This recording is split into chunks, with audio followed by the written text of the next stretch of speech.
And now we can move to the economics and the economic transformation in the European Union during the waste management evolutionary phase number 2. As could be seen, local authorities and municipalities have undergone significant organizational transformation in order to comply with the European Union directives regarding to waste management and environmental protection. These changes have had financial impact, requiring specialists to develop value creation and revenue generation models. But before diving into the economics of waste, let me keep the tradition, and I think it's better to establish these 5 facts. Fact number 1, the adoption of the polluter pays principle means that the local authorities from now on are no longer provided with budget funds for any activities related to waste life cycle. This includes the costs associated with the waste generation, collection, transportation, treatment, disposal, and site construction and remediation, including the elimination of waste accumulation consequences. Second fact, paying for the waste doesn't exempt individuals from complying with the rules and regulations related to logistics and recycling. As a waste generator, one must still properly segregate waste at source, follow collection schedules, and pay tariffs in time. The third fact, waste management experts have identified that the waste management cost and expenses can change over time, resulting in change to tariffs. Factors such as the need to invest in a new infrastructure, the increases in the waste generation rates, the treatment of waste that cannot be traced back to specific polluter, changes in operational cost, fluctuation in the prices of recyclables and revenue generated from their sales, and many others can all contribute to changes in waste management cost for residents. The fourth fact, the polluter pays only the cost of managing the waste life cycle because local authorities are not allowed to generate profit from waste management activities. Now, the last fact, as the generator pays the full cost associated with the waste life cycle, he has the right to receive full information on the waste management expenditure and results. And in order to meet this expectation, municipalities must ensure full transparency and publicity regarding their waste management activities and results. The European Union experts and researchers have spent many years proposing different models different economic models to choose the most appropriate principle that would ensure compliance with the polluter pays principle and achieving recycling rates from one side, and ensuring the decoupling of waste management economics from economic growth and prosperity. To date, 5 principles have been put into action and implemented. Principle number 1 is pay per activity. It is important, of course, to focus on the prevention as the best option of waste reduction. But if generation cannot be prevented, usually these rules must be followed by both municipality and resident who is a potential waste generator.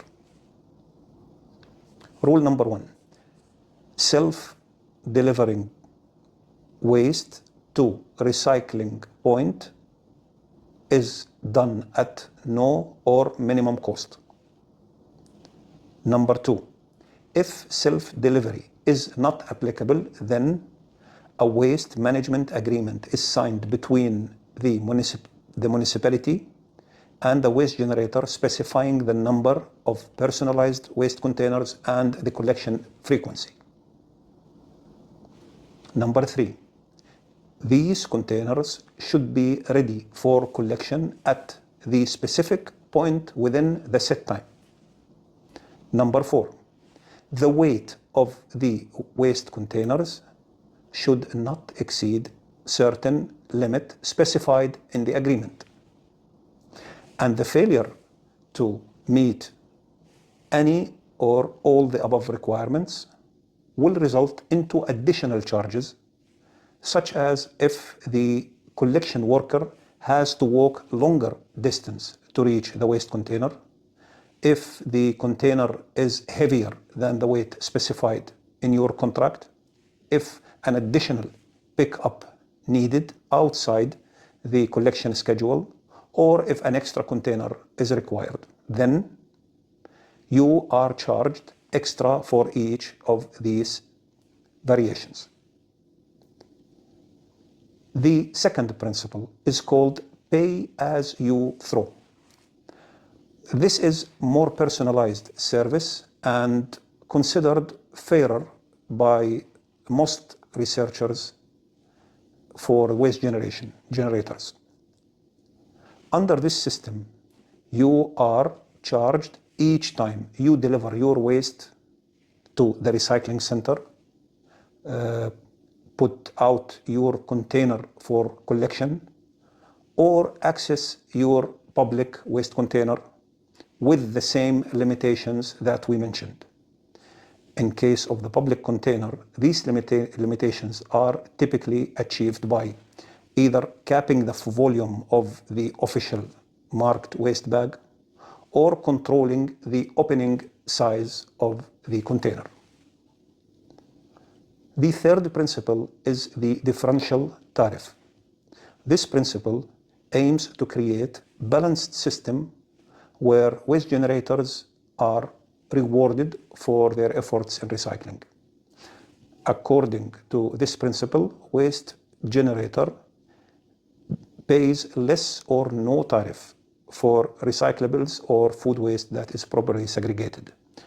However, don't forget, waste generator has still the responsibility for paying the cost of infrastructure and other fixed services, which may vary depending on the waste category and the family members number or the area of the house or the flat, depending on the rules and regulations in each municipality and in each country.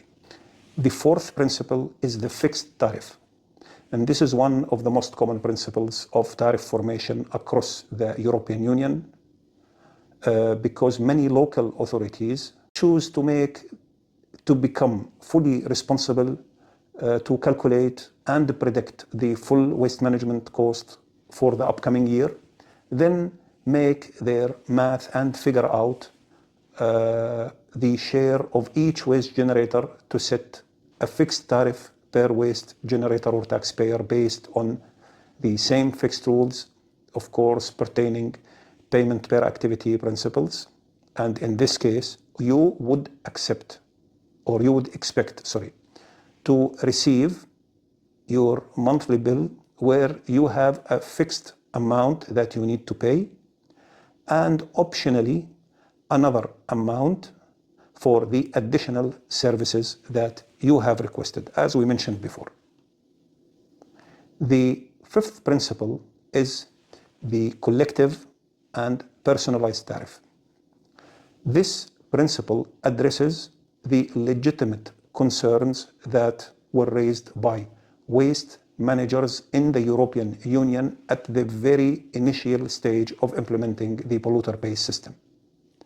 These concerns include how waste management in public areas will be financed, who will pay for the waste generated by minors and those less fortunate, how local authorities will compensate for the sudden inflation or an increase in the waste generation, and how they will finance the management of the pollution caused, for example, by natural disasters or unidentified polluters if the insurance claims are denied.